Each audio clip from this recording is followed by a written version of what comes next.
about 3 years ago, I was entering my senior year in high school.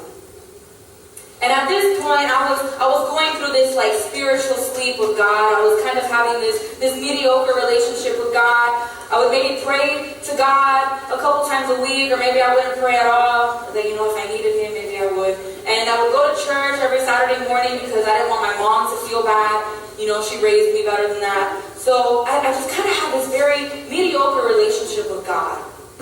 And let me tell you guys something about mediocrity with God. When you have a mediocre relationship with God, it is just that much easier for you to fall into temptation. And that's exactly what happened. I fell, and I fell hard. I began to surround myself with friends that I shouldn't. And of course, the typical story, I found this guy that I shouldn't have, because this guy walked into my life with zero good intentions. And on top of that, at home, I had problems going on. Home was really tense. So oftentimes when I would get off from school, the last place that I wanted to go was home. So I would go and hang out with these friends that I shouldn't be hanging out with, or I would go and hang out with this guy that I shouldn't be hanging out with. And that just made God seem this much smaller. And it kind of came to the point where at the end of my senior year, I was like, you know what? Just like Bryan Arvelo said last night, God, you do you, I'll do me, kind of thing. It came the end of my senior year, and I decided, you know what, I'm not going to go to college. College isn't for me. At the time, I was working as a registration rep in the ER at my local hospital. I was making good money, and I was like, you know what, I'm just going to go to cosmetology school. I like doing hair, I like doing makeup, so why not, So I did that. I did cosmetology, and I was working at the hospital. I was making really good money. I thought I was doing good. I stopped praying, I stopped going to church, I would only go every once in a while. And I kept involving myself with these friends and these bad habits and this guy. And honestly, you guys, I came to the point where I would look at myself in the mirror and not even recognize who I was looking at anymore. Come the end of that year, probably mid-December, I'm sitting at work one day at my desk, and one of my friends calls me up. Now let me tell you a little bit about this friend. This friend is one of those friends that we all have, or that we all should have. They're that really spiritual, like annoying friend that when we're not really doing that good with God and they're doing like amazing with God, we're like, why is he so happy? Type of thing, And he was that type of friend. So he calls me up and he's like, Mely, how are you? And I'm like, oh, I'm good. And we start having this casual conversation. And then he goes on to say, Mely, I want to talk to you about something. I'm a little bit concerned. And I kind of already knew where this was going because, super spiritual friend, and he was going to bring in Jesus. And I was like, oh, okay, yeah, why are you so concerned? And he was like, Mely, you're so talented, Mely. You used to have a worship team. You used to have Bible studies at your house. Like, you used to be so in love with Jesus. You used to be on fire for God. And over the past year, you're just, man, Mely, you're heading down the wrong road. And he goes on to ask me this question that I will never forget. He says, Mely, do you not even care about your salvation? And without even thinking it twice, I said, no. I was like, no. I mean, maybe, yeah, I kind of care about my salvation, but I'm not really doing that whole Jesus thing right now. Like, I'm just kind of trying to do me. Like, I don't need church and Jesus to stop me from the things that I want to do. Like, I'm making money, I'm in cosmetology, like, I'm doing good. I don't really need church right now, And I go on to hang up the phone, and I continue, of course, in cosmetology and going to all these places that I shouldn't be going to. And it was probably a week before Christmas. It was a Friday night, Sabbath, of course, and I'm about to step into this very non-Christian place that I shouldn't be stepping into. And this really spiritual friend calls me again. And when I see his name on the screen, I'm like, oh, what does he want now? So I answer the phone and I'm like, hey, what's up? And he's like, Mely, where are you? And I was like, kind of looked around, and there was a movie theater in the distance. And I was like, okay, well, good enough. And I was like, yeah, I'm at a movie theater. I'm watching a movie. And he was like, no, you're not, Mely. Don't lie to me. And he's like, Mely, I'm calling you right now because I have this really big sense, this really big urge that you're somewhere that you shouldn't be, and something bad is going to happen to you, Mely, and I need you to turn around, get in your car, and go home. And I was like, whoa.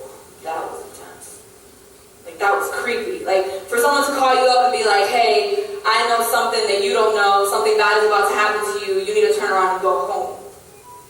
But of course, I was like, no, I'm not going to cancel on my friend. We're already here. I'm going to go in, I'm going to have a good time, and I'll talk to you later. So I hung up the phone. I walk into this place, and we were there, chilling, hanging out for about 4 or 5 hours. And at the end of the 4 or 5 hours, I tell my friend, hey, I'm going to go to the bathroom, and when I come back, we're going to leave, whatever. And she was like, okay, yeah, that's fine. So little did I know that when I got up and started making my way towards the bathroom, my whole body started shaking. And it was like a weird shaking. It wasn't like shaking, like nervous shaking. It was like you can physically see my hands shaking. And I get to the bathroom, and as I get to the bathroom and bust open the door, my vision starts to go blurry. I'm like, what in the world is going on? So I'm here, I can barely see where I'm going. I managed to somehow open one of the bathroom stalls. I sit down on one of the toilets, barely able to hold myself up, and my stomach starts cramping, my head starts pounding, and all these things just start happening all at once. And I'm like, what is going on? Then it got to the point that I could barely hold myself up sitting anymore, so I just fall to the ground, literally feeling like I'm on the verge of my death, and I shout these words. I say, God, help me. Now, mind you, I hadn't prayed to God in about a whole year, so I didn't even know at that time in my mind. I was like, I don't even know if God's going to listen to me right now. He probably doesn't like me because I haven't prayed to him in a whole year, but it's worth a shot. So I said, God, help me. And in that moment, God did help me. I started feeling better enough to pick myself off the floor. I walked out and I told my friend, hey, I'm not feeling good. Something really weird just happened. I'm gonna head home. So I head home, and once I get home, I call that really spiritual friend again, and I tell him what happened, and I was like, hey, this just happened to me, and I really need some advice. I really need you to just pray for me and really help me. And he goes on to tell me this, something else that I'll never forget. And he said, Mely, I think it's time for you to come back to God. He said, why don't you try just talking to him? Don't just pray like the whole kneeling thing. No, just talk to God. And I was like, yeah, okay, I'll give it a shot. And I hung up the phone. The next morning, Sabbath, of course, I didn't go to church because I wasn't feeling good. That Sabbath evening, around 5:36, I was about to pick up my phone to call my best friend and be like, hey, where's the party at? Where are we going tonight? But right before I pick up the phone, my friend's words from the night before start ringing in my head. Talk to God. Talk to God. Talk to God. And I was like, yeah, okay, yeah, sure, I'll give it a shot. So I get to the edge of my bed, and I sit down on my bed, and I begin to talk to God. And it's not just like your usual prayer, it's like, hey God, this is Mely. Just in case you didn't remember me, I haven't talked to you in a whole year. And I begin to talk to God, and I begin to tell God everything that had happened to me that past year. And then my talking goes from just regular talking to angry talking. Have you guys ever been there with God where you're angry talking and you're like, you know what, God? You were there. You were there at that moment. You were there when that happened. You were there when I was at that place that I shouldn't have been at.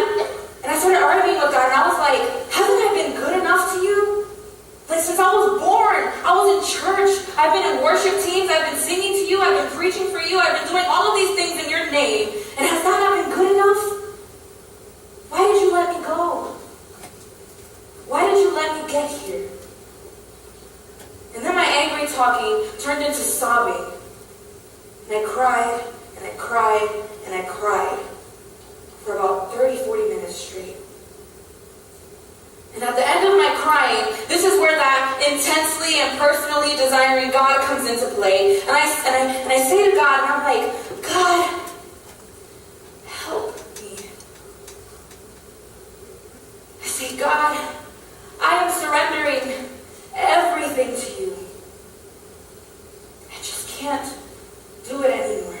I'm tired of hurting. I'm tired of feeling pain. I'm tired of not knowing who I am anymore. And I made a deal with God, and I said, God, if you're really listening and you really care about me, I'm going to need you to show up and step up in my life. And in return,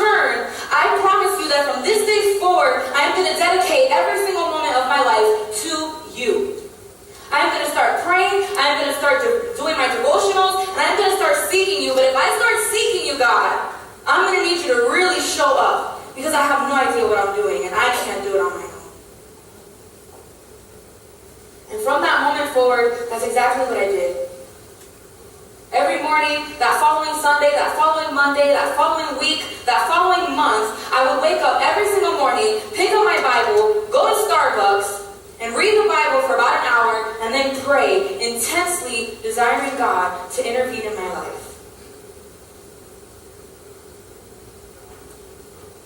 And ever since that moment that God intervened in my life on that day, oh man, He exceeded every expectation that I ever thought possible. So much to the point that 2 months after that, I found myself in church being rebaptized. So much to the point that 2 months after my baptism, I found myself on this campus. Did I know why? Did I know why God brought me to Southern? No, I didn't. But I was trusting Him. Because I was no longer living my life by my own will. I was living my life by God's will. And I didn't know where God's will was going to take me, but you best believe that I was trusting Him. Because you see, when God shows up in your life, He doesn't just show up. He shows up with more than you asked for. When you intensely seek God, and when you surrender everything that you have to Him, whether it's financial, whether it's something that's going on at home, whether it's that test that you're worried about, or those midterms, or those finals, when you surrender all of that to God, that's when God shows up. And when He shows up, He goes far beyond your expectations. Now, I don't know where you are tonight in your walk with God. Maybe you lost your love for God. Maybe you no longer really like to go to church because it's not like your thing. Maybe you pray to God once or twice a week and just kind of expect Him to be there. Or maybe you're really seeking God, and maybe you've been seeking Him for a long time now and you really just don't hear His voice. And you're saying, God, where are you? But I'm here to tell you guys, if you really, truly have something in your life right now at this moment that you just want to surrender. Something that's just weighing on your heart and you're saying, God, I can't continue like this. This mediocre thing that I have going on with you, it's got to stop. I want something real. I want you to revive me. I want you to be real in my life. I want you to show up in my life. If that's you tonight, I want to ask you to come forward. And don't care about what the person next to you has to say. I know it can be kind of intimidating and kind of awkward coming to the front because I've been there. But if you feel that God is calling you, don't ignore Him. Don't ignore Him. Amen. And for those of you guys that remain sitting, if there's something personal, a silent prayer request that you have in your heart that you want to surrender to God tonight, I would ask you to just stand with me as we pray.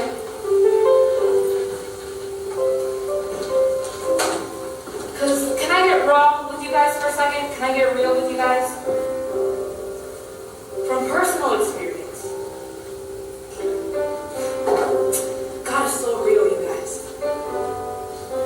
And He so loves you. And He so wants you. And whether He's not answering something that you really want Him to answer right now, He'll answer it, because when He answers it, it's going to be something far beyond what you expected. And you're probably somewhere in your life right now that you're like, man, I really want God to take me somewhere amazing, and He's going to do it. Because guys, with everything that's going on in the world right now, you guys are watching the news, right? Like everything, all the hurricanes, the tornadoes, the fires, the Las Vegas shooting, with all of these things going on, the last thing that we can afford to risk right now is just a mediocre relationship with God.